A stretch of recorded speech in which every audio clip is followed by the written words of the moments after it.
Parandene sindur binayang kang warni reta minangka tandha sampun antuk sih kalingga murka jimat panglipis saking Kanjeng Ibu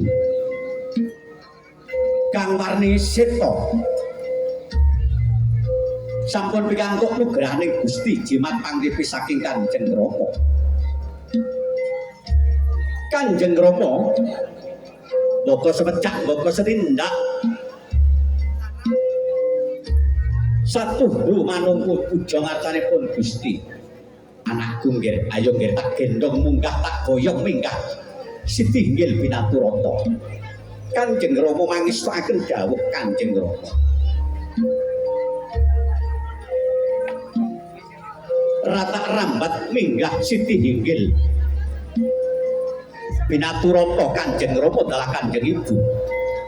Tanggap ing kasmita. Kanjeng Rama dalah Kanjeng Ibu. Lah menika to. Paniti busana Ibu Pinisepuh ingkang utami.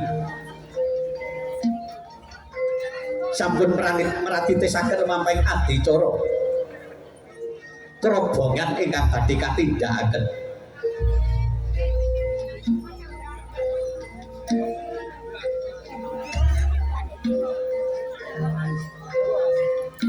Sindur binayang kalolos dene panjenenganipun Ibu Pinisepuh. Ugi cucuk ing lampah. Pangkon. Pangkon cek, Pak. Pangkon cek. Lah menika to. Kanjeng Rama badhe nindakaken jijipan luhur lumamping adicara pangkon. Bobot timbang. Budi.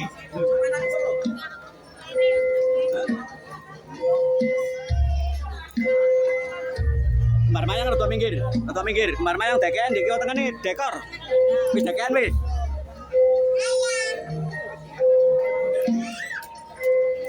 Lah menika to Kanjeng Rama nggih yo ambok timbang ingkang putra. Anakku nggih. Senajan kita anak mangku nggih.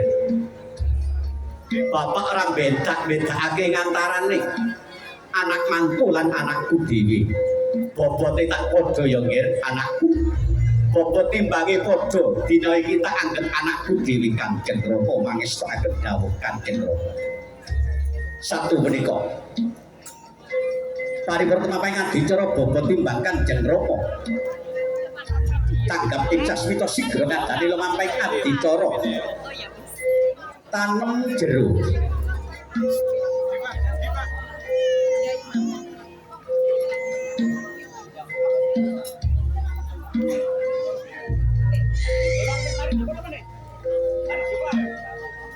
Tahan dulu.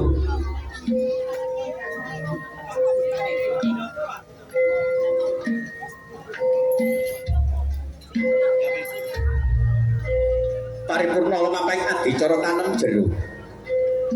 Kanjeng Rama sigra ngadani lumamping adicara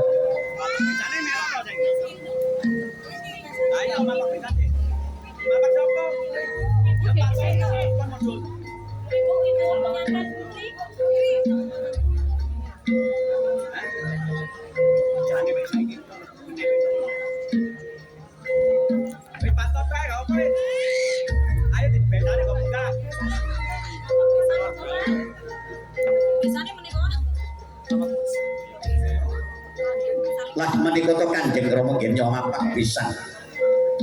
Satu punika kadang pisan campur sawet going gati sak ngajengipun sasana rinengga.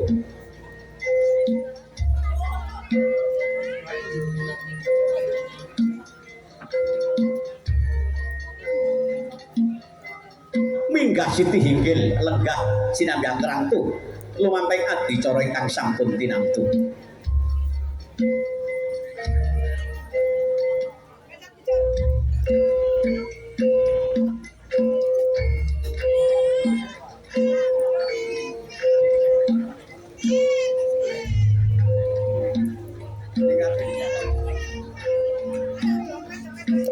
Lah menika to cucuk ing lampah sigra sumadya marang desakan rumahing adicara kacar kucur. Punapa kang dados werdining kacar kucur? Dudu sanak, dudu kadang dadi sedulur. Apa tekan dadi isine satu menika? Jagung kawak, dele kawak, godhe kawak, kapas kawak lan arta kawak.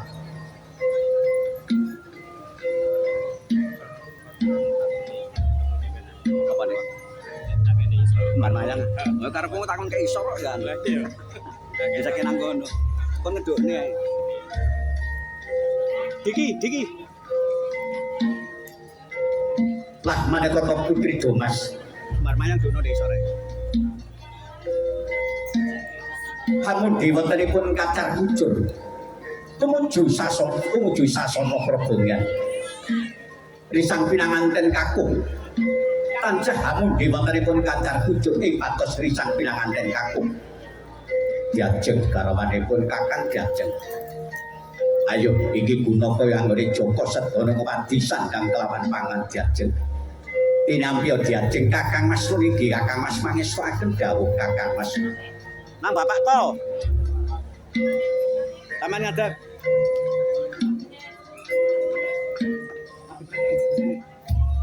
Nang Bapak. Dika di Bapak, Bu, anu.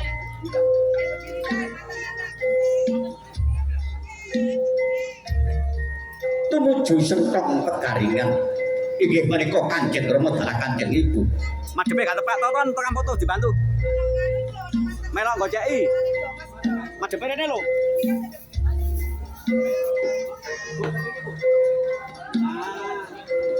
Sing etan merapat iki udah menggang.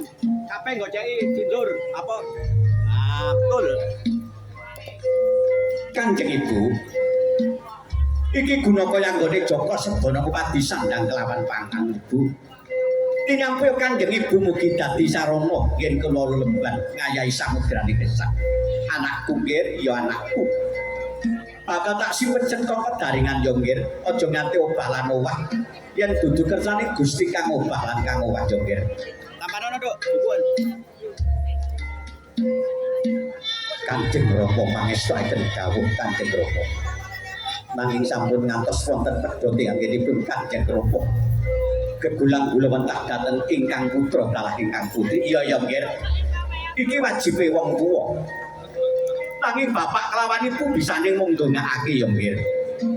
Kanjeng Rama mangestuaken dawuh Kanjeng Rama. Paripun bapake adicara sekacar kucur. Adicara sinimpen centong pedaringan kang sampun linambaran. Suket Kalanjana ugi klasa bangka. Satu menika cucuk ing lampah sigra hamundi wontenipun dedaharan.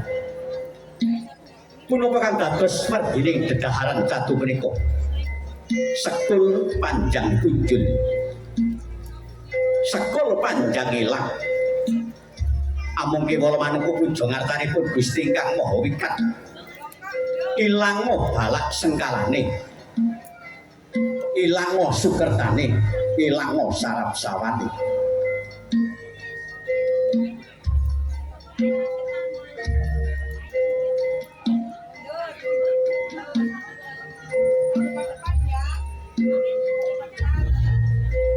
Kembul bujana Andrawina. Diajeng garwanipun Kakang diajeng. Ayo siramu tak kanthi kembul bujana Andrawina. Iki dedarane Ratu Agung. Supaya awake dhewe ilang galak sengkalane yo diajeng. Kakang Mas niki, Kakang Mas mangestuaken dawuh Kakang Mas. Sekul punar kang gambarake patos kang unar-unar.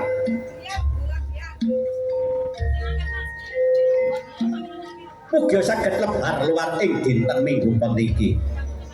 Parandene sekul kuning. Amung kewala muli petri sederek ingkang rupa kuning. Ingkang jangkung wiwit donya ngantos delahan. Mangat to, Dik. Lah menika dahar kembul.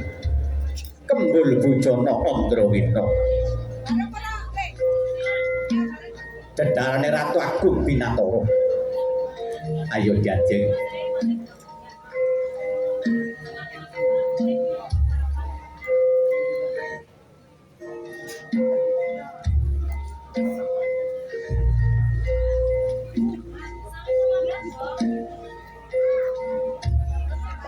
Paripurna lemampahing adicara Dar Kembul Bujana Pandrawina. Menika Joko Bagus wangsul dhateng sasana Dar Kembul amundhut ingkang sampun kelampan wangsul dhateng sasana ingkang kawuli. Paripurna Dar Kembul cucuk ing lampah para Srikan disigra amang mratitisaken lumampahing adicara angunjuk serbat degan. Tunupang dados werdining serbat degan satuhu punika.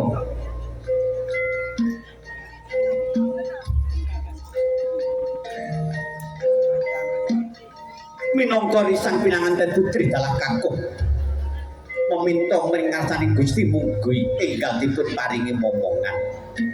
Menika to serbat tegen Jajeng garwanipun Kakang Jajeng. Ayo siramu tak kanthi unjuk serbat tegan Jajeng. Kakang Mas nun nggih Kakang Mas mangestokaken dawuh Kakang Mas supaya awake dhewe enggal diparingi momongan Jajeng. Kakang Mas nun nggih Kakang Mas. Satu punika serbat tegan sampun paripurna kapundhut cucuk ing lampah pantes to denya sirbat putri ingkang utami awit angentasi karya sinegeng kang ingkang wigantos ingkang kinarita menika risang pinanganten kakung dalah putri tanggap ing sasmita ngadeg madhep ngalor.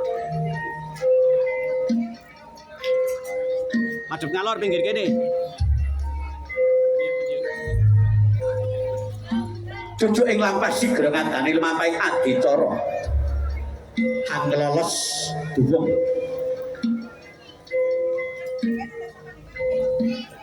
Gereja cepat tenyan. Tapi sing mburi sing arep gak usah. Bingung mikir. Duwung kalolos dening panjenenganipun ingkang garwa. Awit datan prayogi lamun to kagem sikep gegaman tumuju ngarsaning Kanjeng Rama dalah Kanjeng Ibu. Canela ugi kedah kual saking handhanipun risang pinanganten putri dalah kakung.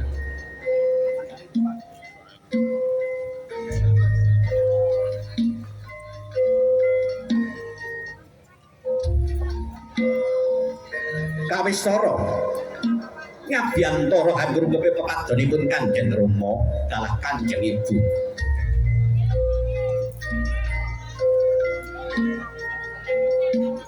Tangan kanan salaman, tangan kiri di pundak Bapak dan Ibu. Bapakku Kanjeng Rama. Kanjeng Rama kang ukir jiwa raga kula Kanjeng Rama.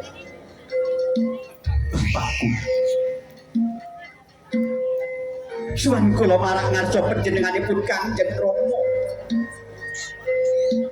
Aku njaluk sepura ya Bapak. Kula nyuwun agunging pangaksana Kanjeng Rama awit nalika kula lair procot pesat saking gua garbo tancah ngrepoti Kanjeng Rama Bapak. Aku nalika lair kabobong-bobong Bapak. Nanging dinten menika kula dereng saged bales budi dhateng Kanjeng Rama. Kula santun kalapuk kapundhut lama ing permangga sila ing wong akrama. Aku kudu omah-omah Bapakku. Kadya suman dalah rasane ngati panyogame kang putra sajuga tumetes derat wastane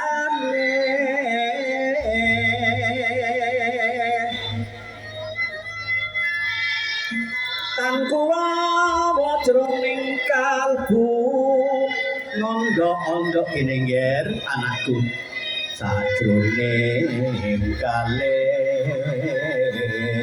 ilang karo tuntunane anakku nggih sakabeh ngaturmu tak tampa ya nggih nanging bapak kelawan ibu bisane mung ndongakake ya nggih muga sedya suci kang mbok candhi bisa kaleksanan lestari nggon kita jojodohan ya nggih anakku Kanjeng Rama pangestakaken dawuh Kanjeng Rama kene nggih halon ngandikanira aduh angger putraku bapak apa tandane dhuwure pangkat derajat bapakku kanggo apa donya sakmono kae Kanjeng Rama nanging yen Kanjeng Rama boten purun derek manungku pujo ngarsanipun Gusti yen wong tuwa gak ndongakake marang anak Kanjeng Rama mula Kanjeng Rama pinten lepat kula nuwun agunging pangaksama suwan kula marang ngarsa panjenengan ingkang sepindhah kula nuwun donga suci Kanjeng Rama muga suci muga sedya suci kang kula candhi saged kaleksanan anakku nggih iya ya nggih anakku sekabeh ngatur tak tampa ya nggih nanging bapak lawan ibu bisane mung ndongakake kok nggih inggih ibu ibuku wiwit donya ngantos delahan wiwit ana alam kandungan ngantos dinten ampah akhir mangke ibu kula teksih damel repote ibu tanpa guna ibu derajat pangkat nek Kanjeng ibu boten purun ndongakaken dhateng kula ibu kang kula suwun ibu muga sedya suci ingkang kula candhi saged kaleksanan lestari yen kula kejodohan ibu anakku nggih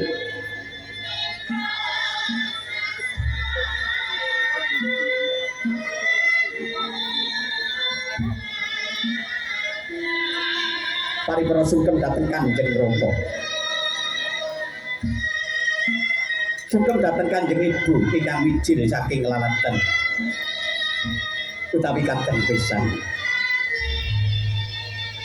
menika Kanjeng Ibu Ibu Triami badhe minggah wonten sasana rinengga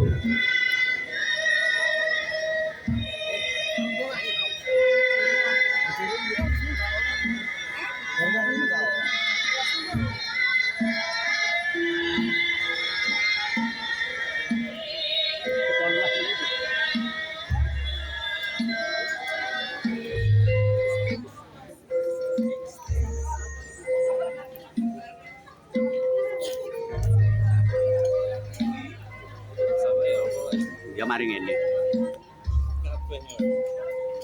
satu punika risang pinangan dan putri kalah kakung anjengku malih lamat-lamat dumalenging sasmita lamun to kapiyarsa ibu kula briyan kalian diyan ibu kenging napa ibu kalian kula kok tansah ibu pakiwuh ibu kula boten nandur kaluputan dhateng ibu tapi kula kedah ngapunten ingkang agung ibu sekabeh kaluputan kula ibu kalian bapak kula saged namung nuwun agunging pangaksama aku daluk sepura ibu karo bapakku Nanging ibu kalian bapak sampun ngantos pedhot anggenipun kegulang gula mentah paring pandonga dhateng ingkang putra kalah ingkang putri. Iya nggih. Iku kabeh wis tanggung jawabe wong tuwa. Nanging wong tuwa bisane mung ndongaake ya nggih. Muga sedya suci kang mbok candhi bisa kaleksanan. Guyupa ya nggih, atuta ya nggih. Gampang gasaro nggonmu golek sandang kelawan pangan ya nggih. Aja nganti pedhot nggon mendedonga ya nggih marang ngarsaning Gusti. Manemba marang Gusti liwat agamamu ya nggih. Kanjeng Rama mangestokaken dawuh Kanjeng Rama.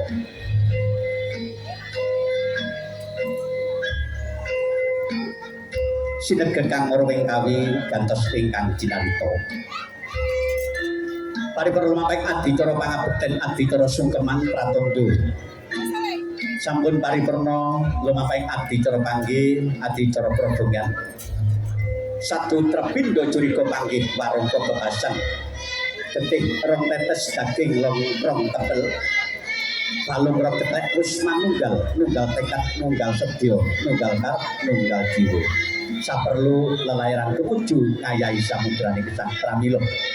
Dumateng Den Bagus Brian saha Mas Ayudian anggenipun sami lelungkang tansah mugia atut runtut kala giling budi kanthi gesang sinamatan among tinempong ngantos kaki-kaki lawan lini matur nuwun.